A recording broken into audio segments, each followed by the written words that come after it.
Tonight, a community in mourning after 2 Metro officers and an innocent bystander are gunned down. It's a tragic day. It's a very, very difficult day. Sheriff Gillespie doing his best to hold back emotion, but determined to find answers. Who were these shooters and why were his officers targeted? Our team coverage includes live reports from the scene, witness accounts from people who saw the shooting, and the latest from Metro on what happens next.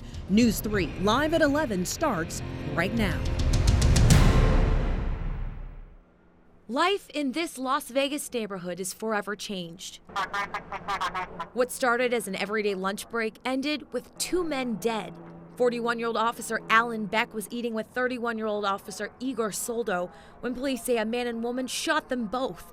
One officer was able to fire back, but the couple took their weapons and ammunition. The officers were rushed to University Medical Center where crowds gathered and waited for news, only to find out that both men had died.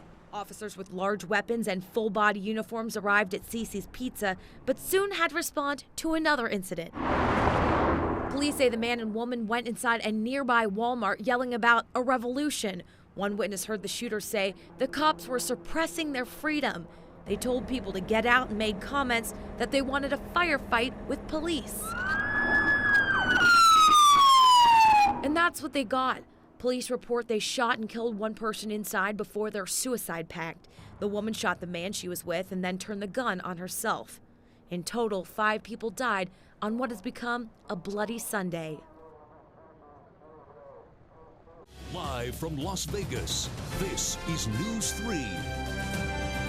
It was like shocking because we don't really hear anything like this around here. There's never really been a problem in the neighborhood.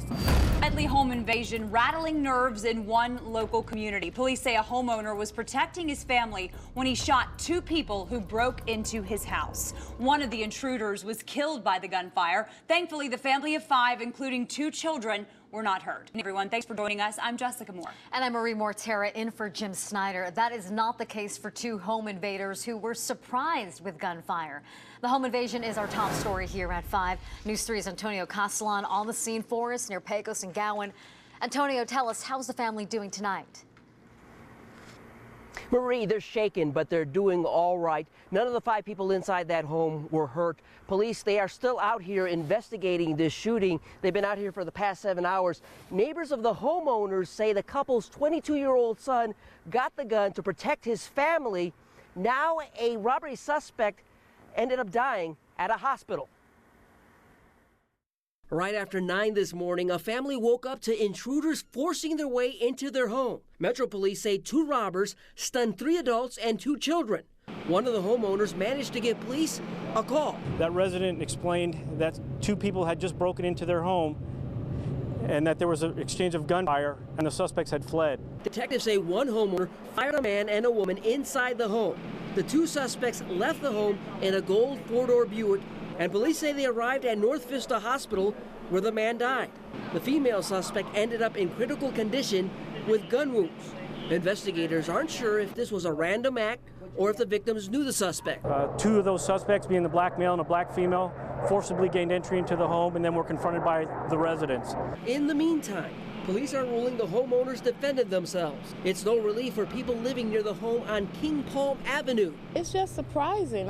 It's been pretty quiet over here for the last 3 or 4 years. It was like shocking because we don't really hear anything like this around here. There's never really been a problem in the neighborhood. Neighbors say they'll be more vigilant knowing a home on their block was forced into. I'm already as beefed up if I can be at this point, so no, just be more careful. That's all I can say. The homeowners still have not been able to go inside their home because the investigation continues. As for the female robbery suspect, she is still in critical condition at UMC Hospital. As for the male robbery suspect, the coroner's office has not released his name. Reporting live, Antonio Castellan, News 3. All right, Antonio, thank you. News 3. And we begin with breaking news. 2 people found dead in the back of a home, and tonight Metro homicide detectives are trying to piece together what happened. They tell our crew on the scene it's one of the more confusing scenes they've ever seen. News 3's John Trainer joins us live near Buffalo and Lone Mountain. And John, Police believe a backyard trailer may provide a crucial clue. Yeah, a lot of questions to be answered here. This could be a brutal double murder, it could be a tragic suicide, or anything in between. Police still investigating and trying to put together, as you mentioned, one of the more confusing scenes they have seen. At around 5:30 this afternoon, they got a call from a family member about the house on the corner, concerned about what was happening inside. After they got a search warrant, they found two people, a woman and man believed to be husband and wife in their 60s, deceased in the back room. Not much more information right there. The coroner just got on scene. They needed to wait for the coroner to move the body to see if there were any injuries, namely to the woman. Now, you mentioned that trailer. Well, that could be crucial here. Just recently, they filed a civil eviction in court for what one police source tells us is a family member living in a trailer in the backyard. They don't know if that was motivation. They don't even know if there was a crime here. As Lieutenant Ray Stiber tells us, they don't have a suspect now, nor do they know if they ever will. We have not identified any suspects, nor do we know at this point if there is in fact any suspects that are at large. It's a complex scene right now. We're conducting the investigation. We're talking with people who have known the couple, and we're trying to put together what happened out here. Yeah, complex scene means a complex investigation, and a lengthy one at that. Ray Stiber and the rest of the Metro will be out here for several hours. We have units from homicide, we have units from patrol here. This is a massive crime scene and a massive investigation, one that might not lead to charges for anyone. They're still putting the pieces together and likely will into the early morning. John Trainer, News 3. Guys. All right, John, thank you. Pouring out of Zion Holiness Last Trumpet Ministries are sounds of joy, of hope on this Easter Sunday. And it's what you don't notice that makes this day a little more special for churchgoers. You see, the floor fan isn't turned on, the thermometer sitting at a cool 74 degrees. The members here now, they come over here, they're like, it's cold. I say, that's a good thing. Because for more than 2 years, Pastor Charles Allen says his congregation sweated through the desert heat without an air conditioner. We want to talk hot when it's, say, 116 outside, and you got possibly 100 people in this building. Wow, it gets warm, very warm. Thieves stole copper from their air conditioning units, and the church just didn't have the money to replace them. So they tolerated the heat, did what they could do. We used fans, we used the hand fans, and we used the other fans as much as we could just to move the air around. They even had to cancel Sunday services because it was so hot. The church tried to fundraise. For what it cost to put the air conditioner on this unit, on this top of this building, we were way away. But $8,700 is a hefty price tag. One day, Pastor Allen came across the CEO of Honeybee AC, who secured a donated unit from Goodman & Mana and installed it last week. We're just so thankful. It's just a beautiful, beautiful thing. So no more sermons in the heat. This place of worship, now also a place of comfort. Christine Kim, News 3. Look at the sea of color, a flood of Easter baskets making its way into a 30-passenger armored limo. More than 1,000 baskets packing the inside, all donated by the community. Wonderful people from our entertainment industry, people like you and I, just anybody who has a heart for children. Barbara Koenig with eBunny says each year, volunteers from the group Straight from the Streets help distribute these bundles to children living in temporary low-income housing. Just the children, but the families could use a little bit of hope and love from the community. The group travels to various locations around the valley, the first stop, the Suites on Boulder Highway.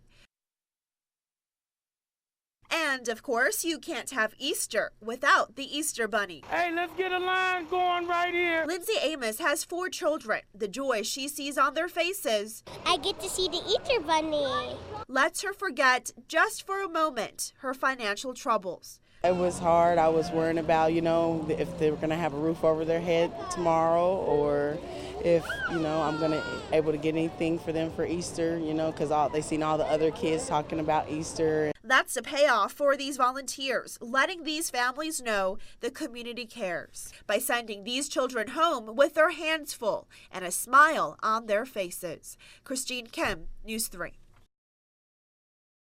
I am on 3 medications, and I take them twice a day, every day. DeMarcus Brooks was diagnosed with HIV when he was only 26 years old. Sin City is a lot to get into, and I experimented, and I wasn't necessarily responsible. He says a lack of education got him to this point in life. More so in the Black community, there's still a lot of misinformation, a lot of stigma. Those are the challenges Cheryl Radeloff is working to combat. We're seeing people diagnosed with HIV are much younger, so it's very concerning to us. She teaches classes monthly in hopes of reaching the younger generation facing new, modern challenges. For example, a lot of people are meeting each other online. All right, that's one of the ways that people are getting together, right, or through social networking sites. And sometimes people don't know people's histories or even their own status before they get together. According to the health district, STDs in Southern Nevada are on the rise.